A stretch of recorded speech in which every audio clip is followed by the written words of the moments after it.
Hello বন্ধুরা, শুভ সন্ধ্যা। Scary টক্সের আরেকটি নতুন ভিডিওতে সবাইকে স্বাগত। আজকে আরেকটি ভয়ানক গল্প নিয়ে আপনাদের কাছে চলে এলাম। গল্পটি শুনুন, কেমন লাগলো আমাকে জানান এবং ভিডিওতে লাইক করুন। চ্যানেলটিকে সাবস্ক্রাইব করতে একদম ভুলবেন না। আর আজকের এই গল্পটি একদম বাস্তব। একজন মানুষ যিনি কলকাতার এক হসপিটালে কাজ করতেন, তিনি নিজের ভয়ানক অভিজ্ঞতা আমাকে পাঠিয়েছেন। আজ আমি আপনাদের সাথে সেই অভিজ্ঞতা শেয়ার করতে যাচ্ছি। বিশ্বাস করবেন কি না করবেন এটি আপনার ওপর, কিন্তু এই গল্পটি শুনলে আপনার রক্ত হিম হয়ে যাবে, এটি গ্যারেন্টি। এই ঘটনাটি আমাকে এক ব্যক্তি পাঠিয়েছেন। তিনি কলকাতার এক পুরনো হসপিটালে কাজ করতেন এবং যে অভিজ্ঞতা তিনি বর্ণনা করেছেন তা জানলে আপনার মনেও এক অন্ধকারের ছায়া নেমে আসবে। তিনি বলেছেন, আমি কলকাতার এক পুরনো হসপিটালে কাজ করতাম। ভেবেছিলাম এখানে কাজ করতে গিয়ে আমার সাথে কোনো রকম অদ্ভুত ব্যাপার কিছু ঘটবে না, কিন্তু কিছুদিন কাজ করার পর হঠাৎই আমার একদিন নাইট শিফটে ডিউটি পড়লো এবং সেই প্রথম রাত্রিরেই আমি বুঝতে পারলাম এখানে কিছু অন্যরকম আছে। তখন ঠিক রাত 12:30 বাজে। হাসপাতালের জরুরি বিভাগে আমি একাই ছিলাম। চারিপাশে কোনো শব্দও ছিল না। পুরনো হাসপাতাল পুরোপুরি চুপচাপ। ঘড়ি টিকটিক করছে, কম্পিউটার অফ হয়ে গেছিল। আমি ভাবলাম নিশ্চয় কেউ বিরক্ত হয়ে অফিস ছেড়ে চলে গেছে, কিন্তু হঠাৎ শুনলাম পায়ের শব্দ। মনে হলো কেউ যেন আমার দিকে এগিয়ে আসছে।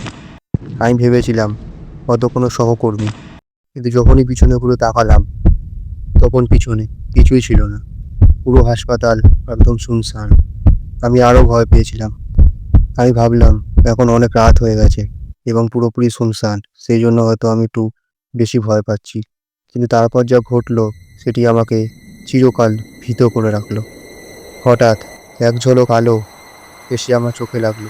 আমার চোখটা বন্ধ হয়ে গেল এবং তারপর একে একে সেই আলোর ঝলকানি। সেখান থেকে ফেরার সময় আমি দেখতে পেলাম একটি কালো ছায়া। আমি চেঁচিয়ে উঠলাম, কেউ কেউ কি আছো ওখানে? কিন্তু কেউ কোনো উত্তর দিল না। সেই ছায়াটি যেন একটু একটু করে এগিয়ে যাচ্ছিল। আমি নিশ্চিত ছিলাম এটি কোনো সাধারণ মানুষ নয়। সেটা ছিল সেই পুরনো ডাক্তারটি, যিনি অনেক বছর আগে এখানেই ডিউটি করতে গিয়ে মারা গেছিলেন। হাসপাতালের সবাই বলতো তার আত্মা এখানে এখনও ঘুরে বেড়ায়, কিন্তু আমি বিশ্বাস করতাম না। তবে এই রাত আমি নিশ্চিত হয়ে গেছিলাম হাসপাতালের মধ্যে কিছু একটি অস্বাভাবিক রয়েছে। আরও কিছু রাত পরে আমি শুনেছিলাম যে কেউ ওই হাসপাতালের অন্ধকারের কোনায় গিয়ে কাজ করে। তারা একে একে পাগল হয়ে যাচ্ছে। আমি ভাবলাম আমি অন্যদের মতো না, আমি একটু দৃঢ়। কিন্তু এরপর যা ঘটলো তা আমি কখনো ভুলতে পারবো না।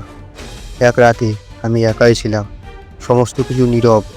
আমি শুনতে পেলাম দরজার আড়াল থেকে কেউ বলছিল, ডক্টর, ডক্টর। এটি কোনো সাধারণ মানুষ ছিল না, তা আমি নিশ্চিত। সেই কণ্ঠটা যেন মাটির নিচ থেকে উঠে আসছিল। শব্দটা এতটাই মৃদু, এতটাই ভয়ের ছিল যে সেটা আমি বলে বোঝাতে পারবো না। এখানে কেবল একটাই প্রশ্ন রয়ে যায়, এই হাসপাতালের পিছনে আদৌ কি আছে?